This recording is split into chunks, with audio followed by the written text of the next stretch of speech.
Alright, so we have a LS1 Corvette in today for the dyno. This customer is getting an upgrade from an earlier system to a new Bluetooth system while we're doing the dyno, so it already has some components installed. On these earlier LS1 cars, they actually have the fuel pressure regulator up here and a return line. All the newer ones don't have a return line, but the installation is the same whether you have a return or a returnless system.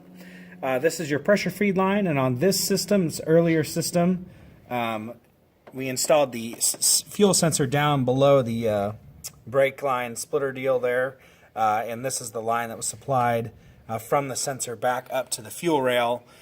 Fuel lines are going to vary a little bit based on application, but the process will be about the same, where you can disconnect the factory line from the fuel rail. Obviously, it used to go from here to here, and there will be a new line or lines that will connect your fuel sensor and line based on year and options and whatnot. So what we're doing on this one here, these are the connectors for the fuel injectors, factory connectors here for this car. So you'll unplug those. That's done by pushing in on this clip. You do not need to remove the clip, just push in and lift out. And as you see, we've already got all of these unplugged. There's 4 on each bank of the engine, obviously on this side.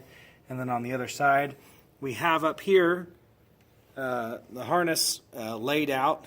We're going to put the longer side on the driver's side of the engine here. Also, the fuel sensor wire will come over here, obviously, to plug into the fuel sensor that's already installed on this car. And then what you'll do from here, and obviously we have your male and your female connectors. So your male connector will plug into the factory harness. Your female connector will plug right onto fuel injector. It'll snap, and then you can tuck your wires in. I'm not going to show you cleaning all that up in this video because it'll take a while.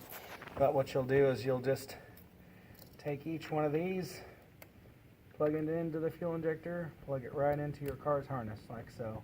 And you'll repeat that process for each cylinder. And then it's just a matter of cleaning up and tucking in your wiring.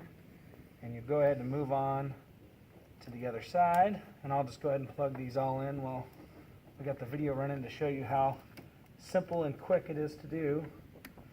Here's the snap, it's plugged in. Plug this right on in here. Here's the snap, that is done. So now it's just a matter of cleaning up your wiring and moving on over to the other side.